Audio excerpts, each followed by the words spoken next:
Хүүхдүүд, залуучууд, за ялангуяа хүүхдүүдийн хувьд бол сүүлийн үед ном унших хэрэг одоо тэр хандлага хэрэг байна. За ялангуяа одоо энэ электрон одоо тоног төхөөрөмж технологийн хөгжил илүү одоо нэмэгдэхийнхаа хэрээр хүүхдүүд бас илүү тийм ном уншихаас татгалзаад байна уу гэж харагдаад байна. Таны хувьд бас юу гэж бодож байна?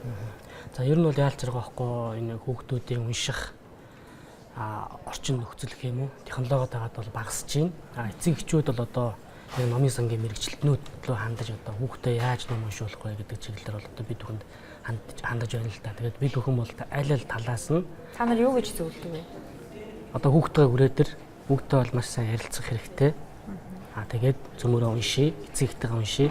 Ер нь бол хүүхдийг уншуулахад бол эцэгийн оролцоо бол маш чухал. Дээрээс нь номын санч нар одоо энэ хүүхдүүдийг бол та нар унш гэд хэлээд байдаг. Чум яг яагаад унших ёстой вэ? Тэрийг одоо тодорхой хэлчихгүйгээр зүгээр унш гэд байдаг. Хүүхдүүд тэндээс одоо бүр залхацсан байгаа байхгүй. Би тэгэхэд аргаа жоохон өөрчилж ийж хүүхдүүдийг одоо уншуулахгүй бас болохоо байжжээ. Тэгээ Улаанбаатарын төв номын сан өнгөрсөн жил яг PC-нээс номын санал уу гэдэг ийм төсөл бол санаачлаад одоо хэрэгжих шатан дээр бол явагдаж байна. Хүүхдүүдийг аль болох тэр PC тэр дэлгэсний хамаарлаас салахаар л оруулж ил байна л да. Тэр үр дүнтэй байх юм. Хүүхдүүд яаж яг ирж байгаа хандлагууд эцэгчүүд бол одоо бас их таатай байгаа. Хүүхдүүдээ манай дээр авчирч орхичоод одоо гэртээ түгжээ явдаг байсан бол номын сан дээр авчирч үлдээчгээд явж байгаа талууд бас байгаа л байна л да. Тийм гадууд дотор. Одоо ингээд сурагчдын амралт болж байгаа. Үнтэй холбоотойгоор ер нь номын санд очиж ном уншиж байгаа сонирхож байгаа хүүхдүүдийн тоо ямар хөө байна өөрчлөгдөж байна уу? За ерөнхий бол одоо яг нэг тийм номын санд чиглэсэн хөдөлгөөн бол бага байна ер нь бол. Яаж нэгэд үзэхээр бид бүхэн өнгөрсөн жил яг өдийд бас хүүхдийн уншлагыг сайжруулах, унших чадварыг сайжруулах чиглэлээр нэг төсөл хөтөлбөр хийгээд сургуулиудтай хамтарч ажиллаад одоо дүүргүүдийн боловсролын газруудтай хамтарч ажиллаад тэдгээр л албан бичгээ болоод хамтарч ажиллаж байсан. Энэний хүрээнд бол одоо 1-ээс 3 дугаар ангийн хүүхдүүдэд тэр одоо урт хугацааны амралтын үед бол хүүхдүүд нь унших чадвар нь дэлгэцэнлөгөө хитэх ойртоод унших чадвараа бас жоохон бага зэрэгээр мартагнаад ордог байхгүй хичээлдээ. Энэ үед бид нэг тийм уншлагыг сайжруулах хөтөлбөр хэрэгжүүлж ийсэн. Энэ бол бас нэлээд өнгөрсөн жилийн үед бол үр дүнгүй өгсөн. Энэ жилийн үед бид бүхэн энэ хөтөлбөрөө бас өргөжлүүлэх гэсэн боловч одоо нэг утааны үйлрэл эхэлсэн. Дээрээс нь одоо энэ томоо төс төвчийн ихсэнтэй холбоотойгоор зарим дүүргүүдэд одоо хүүхдүүдийг бөөнөр нэгдсэн шугамар одоо номын сан ч гэдэг юм уу олон нийт цугласан газар даваач болохгүй гэдэг тийм албан даалгавраас гарцсан байна л да. Бас тэгээд гисэн хэдий боловч одоо бид бүхэн энэ албан даалгаварт бас баригдаа суугаад байхгүйгээр номын сангийнхаа одоо нийгмийн сүлжээ вебсайтаараа дамжуулаад магадгүй одоо тэр албан даалгавар одоо өөрт нь бас төлөвлөхгүй хүмүүс аж болно шүү дээ. Сайн дураараа ирээд бас хүүхдээ хөгжүүлэх гэсэн чин хүсэлтэй эцэг эхчүүд байх юм бол манад ирээд хүүхдүүдээ бас номын сангийн үйл ажиллагаанд хамрагдуулаарай гэдэг зорилгоор л одоо зар мэдээллийг түгээгээд бол явж лээ л да. Насыг дуржин нэрэмжит одоо Улаанбаатар хотын төв номын сангийн тухайд бас хүүхдийн номын тасаг нь хэр олон байдгийг ер нь одоо ингээ хүүхдүүд тийшээ ороод номоо захиалаад аваад унших тэр одоо процесс нь ямар хөө байдгийг хүүхдүүд одоо хэр ойлгомжтой хэр одоо боломжийн. Тий, хуучин бол яг Улаанбаатар хотын төв номын санд бол хүүхдийн төв номын сан гэх тусдаа бүр том номын сан байлаа. Тэр маань одоо бас 90-ад оны үед бол бас байхгүй болоод одоогоор яг төв номын сан болон одоо дүүргүүддэх салбар номын сангуудад хүүхдийн уншлагын танхим гэсэн нэртэй танхимууд бол ажиллаж байгаа. Энэ танхимууд маань одоо мэрэгжлийн номын санчнаар ажиллаж байна. Одоогийн байдлаар 30 орчим мянган номын фондтой байгаа. Эдгээр номын сангууд уншлагын танхимууд маань. Тэгээд яг уншигч хүүхдүүд маань өөрсдөө орж ид номоо үзэхэд бол чөлөөтэй. Одоо тэн дээр одоо заавал номын санч авч өгнө гэсэн тийм бол байхгүй. Хүүхдүүд номоо үзэж байгаа дуртай номоо бүртгүүлээд суугаад унших боломжтой. Бид бүхэн 2015 онд гэр бүлийн уншлагын танхим гэж бол танхим нээсэн байгаа. Одоо тэгээ номын сан гэдгийг бол хүүхдүүд өөрсдөө маш тийм орчин дагаж явдаг хүмүүстэй юм бол орчин сонирхолтой байх хэвээр. Энэ үүднээс бол одоо шилжилээ харсан сандал ширээнүүд биш аль болох тийм тухтай орчин бий болгох зорилгоор одоо гэр бүлийн уншлагын танхим гэдэг танхимыг бол нээн ажилуулсан байгаа. За энэхүү танхимыг нээн ажилуулахад одоо хипхопын рэпер Цэцэн Бэлэг гэдэг дуучин байдаг тийм.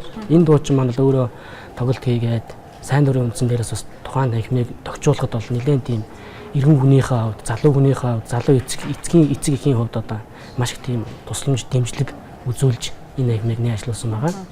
За ингээд орчин тойрон ингээд бүртлээ гэж бодоход ном сонголтын тухайд ер нь хүүхдүүдийг одоо ямар төрлийн номыг илүү их сонгохыг одоо санал болгох нь илүү оновчтой. Эцэг эхчүүд яаж энэ дээр ажиллах юм? Тэгээд яг эцэг эхчүүд бол хүүхдүүдтэй бол яг өөрийнхөө баг багтаа уншижсэн номуудыг бол ингээд санд болгоод явуулж байна. Тэр үний баг байхад уншижсэн номууд одоогийн хүүхдүүдийн унших номууд бол шал өөр болцсон байна.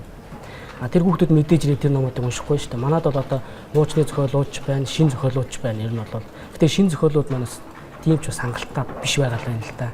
Одоо номын маань үн өртөг нэлээд өндөр болцсон.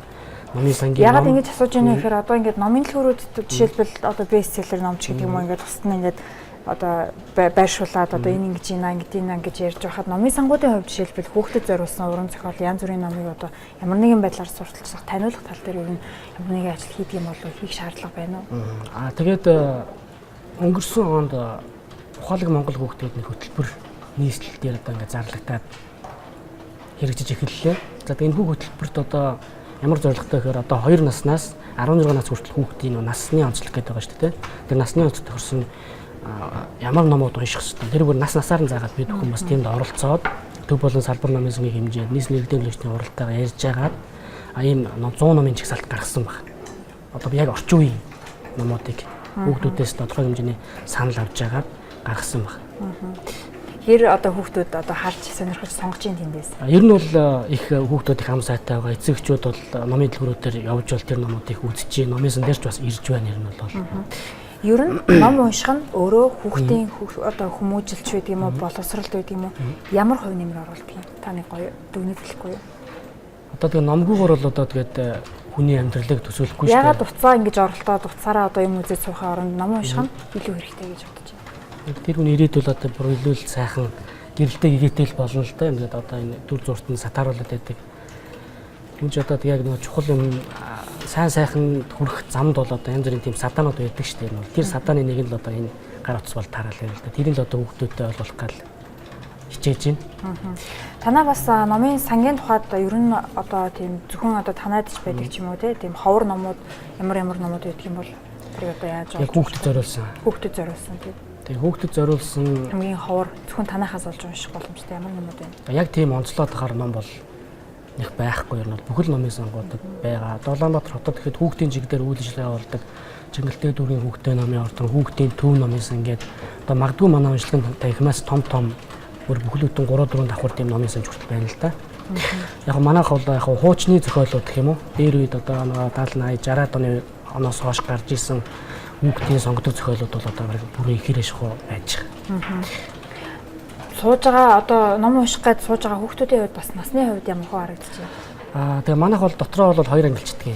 6 дугаар ангиас доош насны хүүхдүүд гэдэг байгаа. 6-аас дээш ангийнхан гээд 11 дугаар анги хүртэл 2 хэлбэрээр хувааж байгаа. Дан ганц унших нь бол одоо бас төдийлөн үр дүнтэй бас биш байгаа. Уншлагыг тэр туршилтаа хослуулах ийм ажил бол одоо олон улсад бол нэг хүчээ авч эхэлж байна л да. Тэрний нэг илэрлэл нь бол одоо энэ бүтээгч орон зай гэдэг нэг тийм төв бий болчихж байгаа. Одоо орчин үед одоо ингээ музей гэж, номын сан гэж яваад очихоороо баг номгүй шахуу байгаад байгаа байхгүй. Тэн дээр хүүхдүүд яаж юм гэхээр усны чиглэлээр туршилт хийж идэг. Агаар, онгоц өөрийн үдэ физикийн бүх төрлийн туршилтууд, химийн туршилтууд тийм юмнуудыг яг хүүхдийн насны онцлогт тохирсон хэлбэрээр тэр юмнуудыг байрлуулсан. Ийм орчингууд бол номын сангуудаар бий болж байна. Улаанбаатарын төв номын сан бол өөр дээрээ бас яг энэ төвийг байгуулж байгаа. Одоо 1 сарын 10-аас эхлээд энэ төв маань бол үйл ажиллагаа нь бол эхлээд явах тийм төлөвлөгөөтэй байж байгаа.